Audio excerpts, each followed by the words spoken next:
What's up, everybody? How are we doing today? It's Double Daddy here from TokenPathways.com.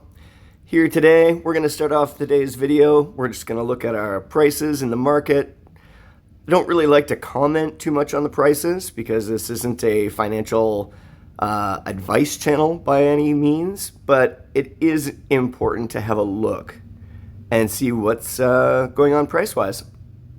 So there's a brief look at today's prices for crypto, but what we're going to focus on today is doing your own research and making sure that that research is accurate. So I found an article today and it looks legit. I mean, maybe this truly did come from the Globe and Mail, but I don't believe it did. We're going to take a look at this article. It says, if we're just going to look, okay? What's driving the new crypto frenzy? It's not technology, it's politics. And that's not incorrect, but there's also market factors that play a big part here as well. So take a look at this paragraph right above the graph. In a rational world, the appropriate price for Bitcoin, an intangible asset that generates no profits, pays no dividends, and has no obvious practical utility, would be close to zero. Instead, it's more than $100,000 US. So that speaks to the bias that is in between the lines of those words. It really says that this person doesn't understand Bitcoin, and it just carries on.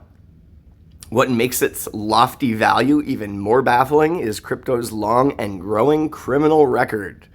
That's a pretty big no from this person, at least. They do go on to highlight the Sam Bankman-Fried FTX scandal, and that's true. I mean, he was guilty. I mean, it is what it is, but that isn't the argument you would use to make for crypto's long and growing criminal record. Now, according to this article, we've got Canada's own Changpeng Zhao, and last time I checked, this guy was from China, not Canada.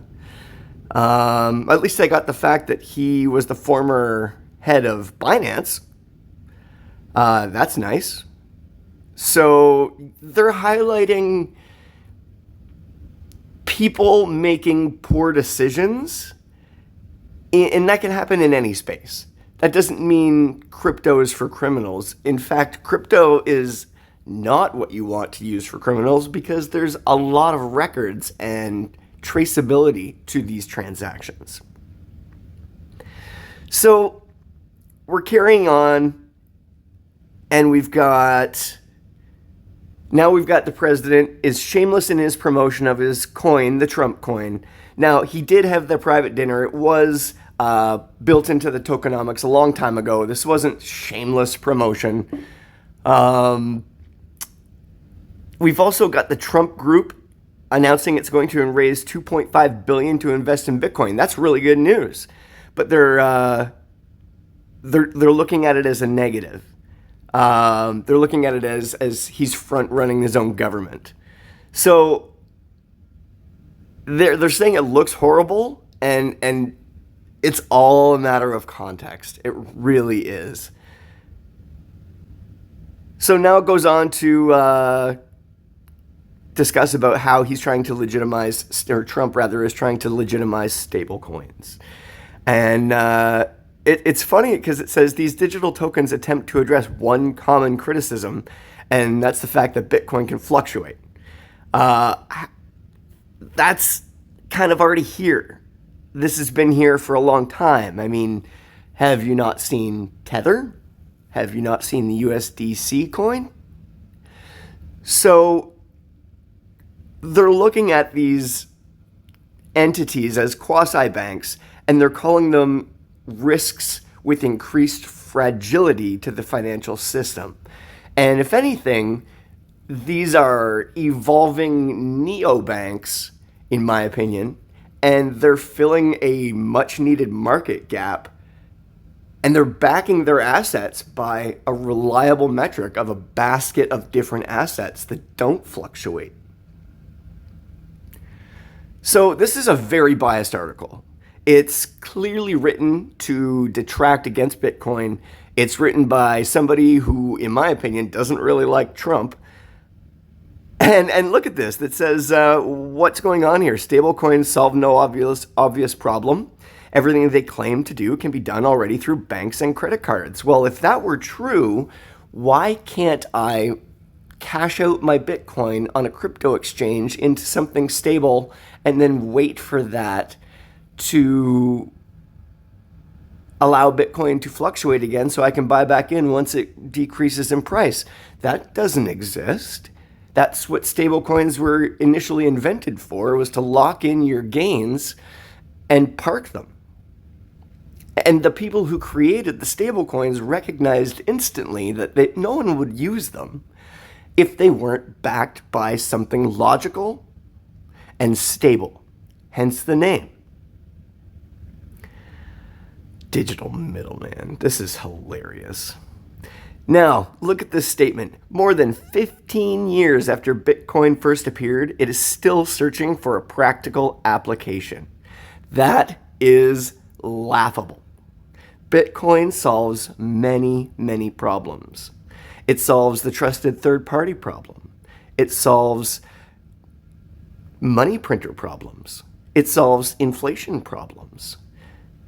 It gives us a vehicle to park our value and wealth.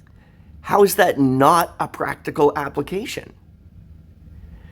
Then it carries on to say the blockchain concept it relies upon is too slow, too clunky for day-to-day use in stores and banks. And that's, we're talking about layer 1 of Bitcoin here that's slow and clunky. What about the Lightning Network that exists on the top of that layer 1 Bitcoin network that functions almost instantly, that costs next to nothing? This article is poorly researched and written by somebody who isn't afraid to watch their reputation just get shredded. Crypto shines in just 2 areas, enabling criminal activity and offering people a vehicle for pure, fact-free speculation. My goodness, if that were true, why is the government of the United States buying it? Why are banks all over the world buying it? Why are countries all over the world buying it and mining it? I'm blown away by this article. And if you're not fact-checking what you're reading, then you could let an article like this affect your opinion. Now, I'd like to believe the viewers of this channel are way more intelligent than that, but this is, this is worth looking at. It's worth considering the source. And that's what you need to do when you're looking at a new piece of information. Can you fact-check it? Consider the source. But again, if you take a look up top, this is an archived article, even though it says it was published yesterday, and I don't necessarily love the URL, so it's just worth noting that on the internet, people will say and do anything. And it's important to keep your wits about you. Today's video has been brought to you by your friendly neighborhood Double Daddy and the folks at tokenpathways.com. I hope you enjoyed today's content, and I hope you go forward and be your very best self.